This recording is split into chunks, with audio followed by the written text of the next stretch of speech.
Alright folks, glad you can join me again. You made it back. We're on the second part, the second round of our drills, our classic drills, our basic drills.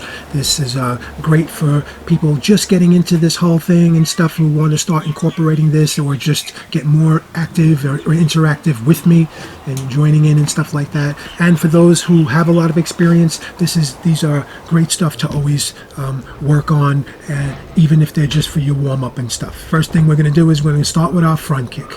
Okay, I did a series of videos of how-to on the front kick, the roundhouse kick, and the side kick, and those are the three kicks that we'll be using today. And we're going to be doing some punching in the combos of the kicks, but we're going to start, so I'm walking you right through it on our drills and stuff. So we're going to start with the front kick right now. So I want you to do them slow. You're already warmed up. I want you to do them fast, hard, whatever you want to do. That's up to you and stuff.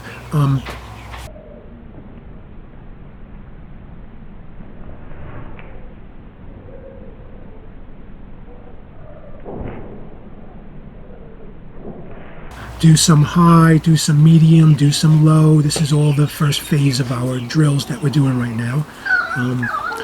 Thrust some out. Okay, so here you see some are thrust out, and I may do a little bit, I'll just do a little bit of an exaggeration of my body going back a little bit on some of them to show you how I'm trying to get that extra extension. Some are snapping ones. Some are high. You don't have to kick as high as me. You shouldn't always kick high. You should practice ones to the body as well and stuff.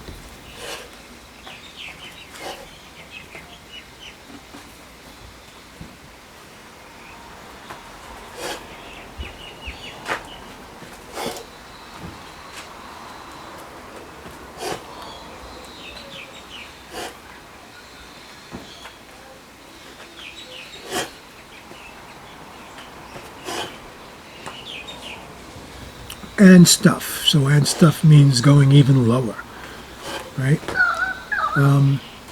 When you're kicking and stuff like that, you could use one hand for leverage to throw out or something like that and stuff. But ultimately, I don't want you to flail. I want you to be conscious of what your hands are doing.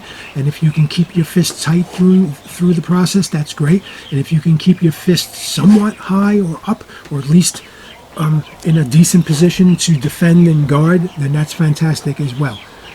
All right. Now the next phase is going to be our roundhouse kick. Usually when you're warming up or you're just getting started, from my experience, the best one to throw is your rear one, because it allows you some time. You get your body into it as well. And I think throwing the instant kick is a little bit more difficult and stuff. So when you're doing drills and you're starting, or you're starting in your practice, or you're not at an advanced level, start with whatever stance you're in. Start with the rear kick, especially for any of your kicks. Start with the rear one, because that gives you your momentum, and the body through that momentum will naturally try to move you into the proper techniques for it as well and stuff.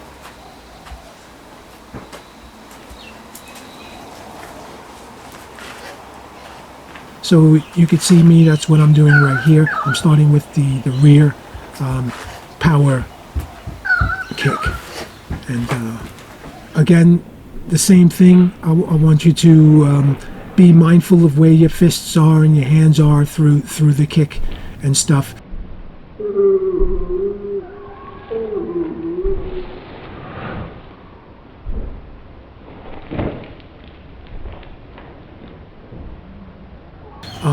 You can dip down all the way as like a fulcrum, or or a balance, counterbalance. So, or you can also try for your upper body to remain upright a lot when you throw the kick or whatever. But what's also important is that you try to keep your head rotated so that you're actually watching where your kick is going. So, and sometimes that actually takes practice as well.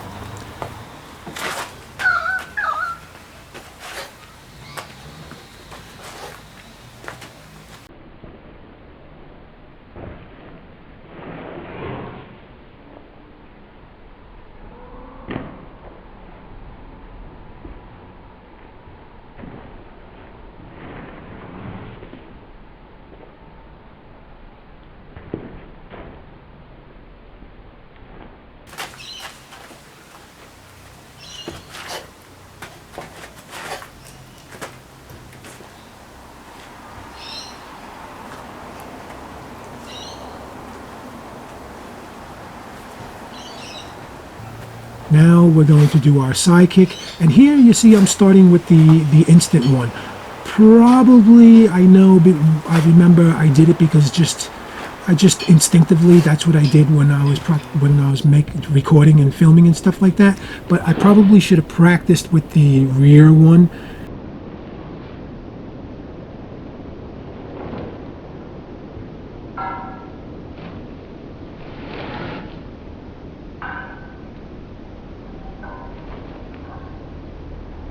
So you could start with the rear, but you could do the instant, especially if you're going slow. It's not rocket science. It's not the end of the world and stuff like that. But probably the Sidekick is not as complicated in the sense that if you can just get that knee up, if you can just get your chamber up before you push out the kick, you're good to go.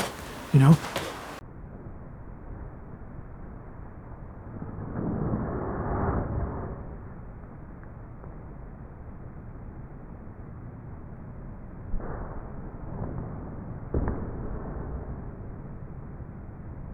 But if you were starting or in an ideal situation for your practice, you would start with the rear rather than the instant, rather than the lead Sidekick, because your whole body will get into it and will move forward through the kick and stuff. And this will just, it's great for your warm up and things like that and stuff like that. Okay, so we did front kick, we did roundhouse kick, we did Sidekick. So now we're going to go into some of our combo drills. And here, because in our first round we didn't really do the hook, so I'm incorporating the hook in this one.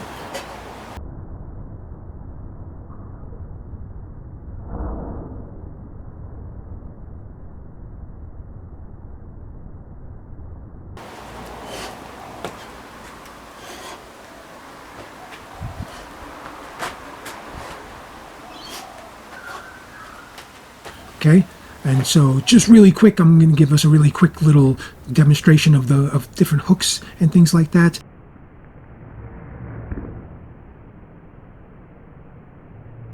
Hey man, who knows? Who knows? Did you watch the hook video or not? It doesn't matter. The point is, it's in the name, right? Get some kind of hook in the punch. The point is, the punch has some kind of hook. It has some kind of curvature to it. It's coming, and that's what makes it. That's what it gives us its benefits in power, in leverage, and also in deception, in how your opponent can pick it up and stuff, because it comes from the side, it comes off angle and then hooks in, and so it can go around your opponent's guard as well and stuff. The hook, right? So okay. So we're doing a 1-2, and then we're doing the hook. The 1-2-3. So jab, straight, and then hook, all to the face, and then follow through with the rear front kick. And this should be really cool and should feel really great because your rear front kick's already there, and you're already sort of going in that motion with your hook. The hook is already leading you into it, okay? You can practice phases if you want, so you can do the 1-1-2 and then front kick, or which I will do in a minute or less or so. Also, you can just do them all in one shot. So 1-2-3 and then front kick. So jab, straight, hook, front kick. Notice how I keep my guard through that front kick and keep your guard. Because remember, we're not, even though we're doing drills right now, I don't want you to get comfortable thinking that you have a complete open slate to just kick at things. That's not ultimately what's happening. Okay, ultimately there's another living decision-making action happening, life on the other side of your kicks and stuff like that, doing things and having an objective of trying to destroy you and shit like that, right? So I want you to at least have those fists in a good guarded position in case they counter and jam you, or just counter, or just come at you after. Okay, so now here we're speeding up a little bit. I'm speeding up, and I'm just doing 1-2-3 and then front kick. So what we're gonna do phases here. right? So we're going to do the front kick phase, and then we're going to do some kind of phase or something with the roundhouse kick, and then we'll do something with the side kick.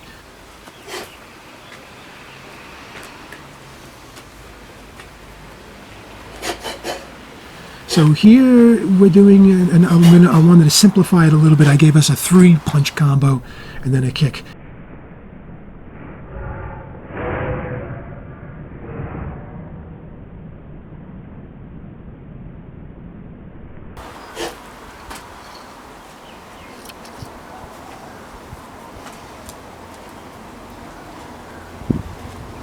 So here we're just going to do a nice one involving leverage. So jab out, jab to the face, uppercut to the body, okay, and then rear roundhouse kick.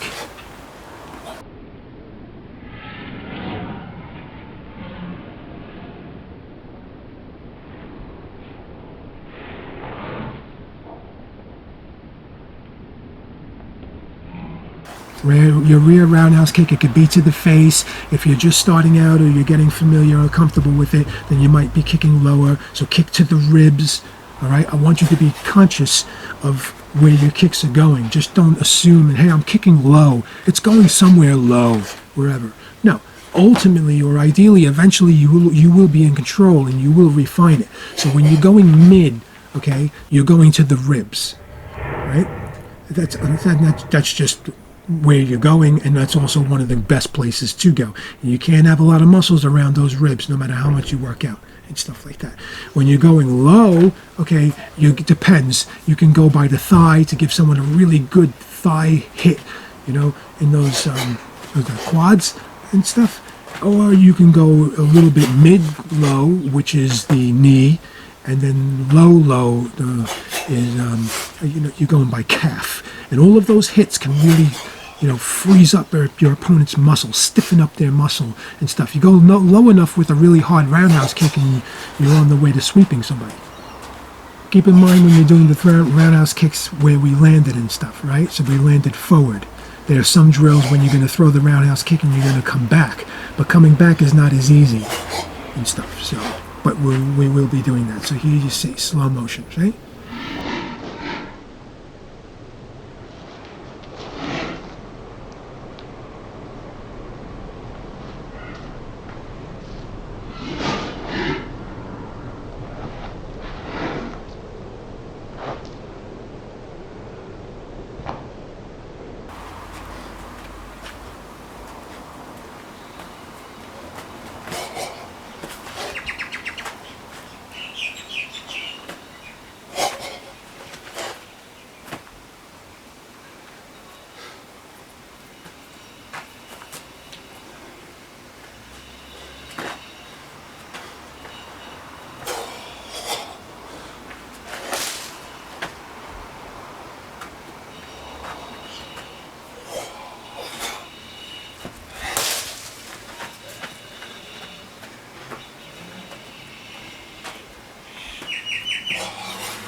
So what am I showing you? Okay, so now I'm getting you ready.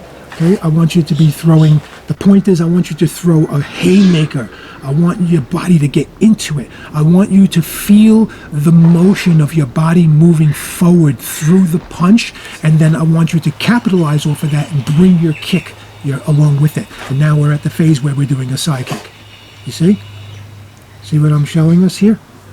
So I want you to, exaggerate that and stuff like that. But the exaggeration of the follow-through, okay, doesn't mean that there is a recklessness to the actual striking moment, okay? Keep in mind about your striking moment. If I show a slow motion or whatnot, or froze this, you'd see that there was a very realistic striking moment where the fist hits, okay, the opponent, before the rest of the follow goes through in like some superhero imagery and stuff like that, right?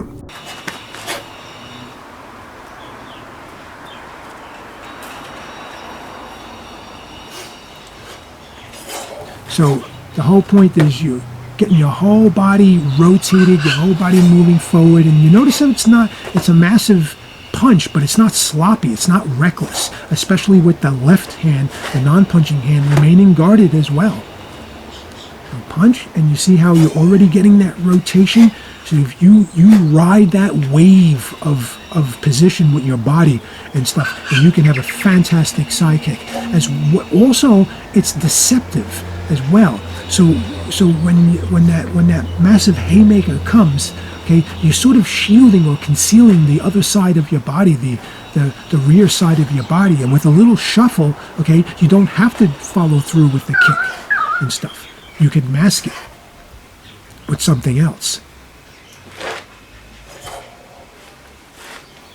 So we're doing the drills, right? I want you to do, when you're doing your haymaker, it doesn't mean that you're massively leaning forward and you're massively off balance and stuff. So I want you to make sure that you feel that balance, you have that balance through your punch and stuff. So that's why sometimes you'll see me also in a sort of a colorful, exaggerated way. I'll punch and then I'll hold it there and I'll freeze frame it. But the freeze frame it is for you to feel, is for me to feel my balance, is for me to feel what I'm like in that position and what I can do, and can I bend. And also, even if it's natural and there's not a problem, I will also tinker and say, well, what if my foot was a little further apart, or a little further back, or what if my stance was a little shorter? Could I do something else? Would it do something else? These are all things you toy with and you practice with.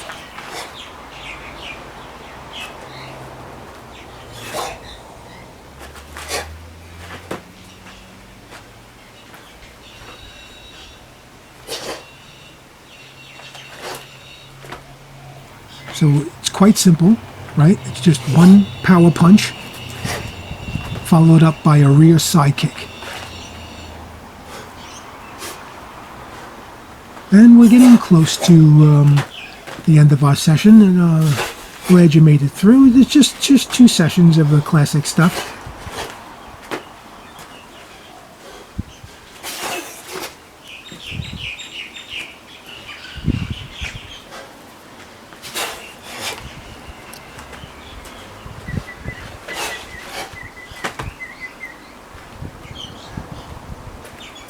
So let's see what we're gonna do here now.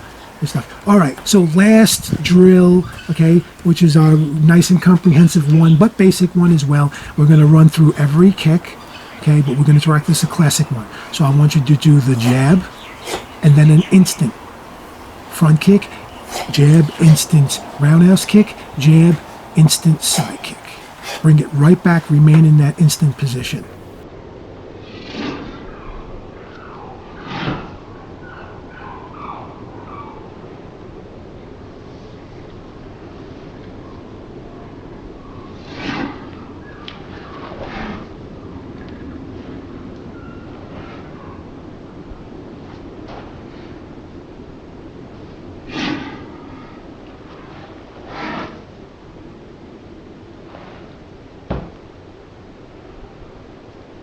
Okay, it's up to you how you don't have to do whatever I just want you to do a lead punch. If you don't want it to be like snapping ones, you can do completely dedicated ones. That's up to you. But the point is everything lead, right? See how everything is lead? So I want you to do a lead punch, okay? And I want you to run through all of your kicks, at least the 3 classic kicks that you got. Some kind of lead punch, front kick, lead punch, round kick, lead punch, side kick.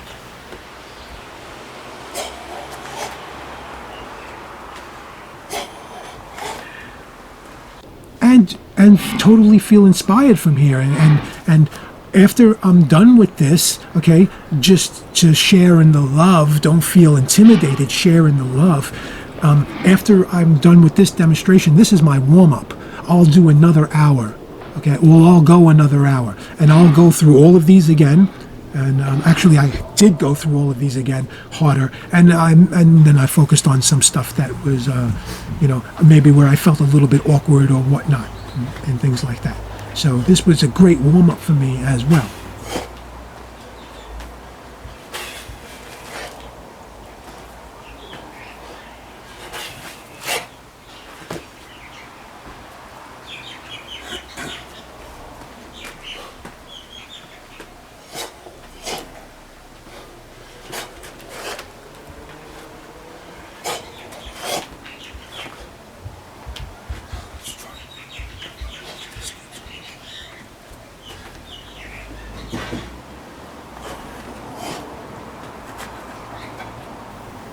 Okay, so here we just get a little taste. I want you to get a little taste of what it feels like to try to bring it back. Okay, if you can't bring it back, but we still want to bring it back in the drill, I want you to land forward, okay, then bring it back.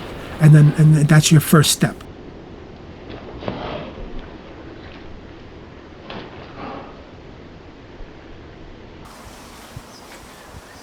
Okay, and then your second step eventually, which you work to, is being able to throw the kick and then bring it back.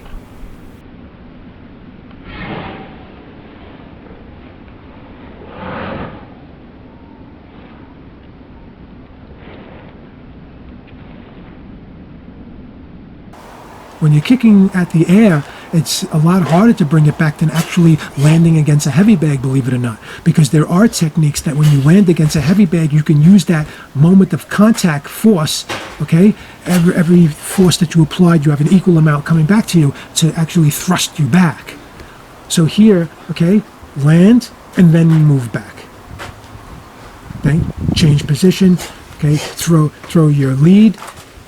Okay, and oh yeah, and of course what we're doing here is we're switching. What we're doing here is we're switching up the drill, and now you're doing some kind of lead punch, but you're doing a rear kick with the lead punch. All right, folks, that's it. All right, have fun, enjoy that process, and I'll see you in the next videos.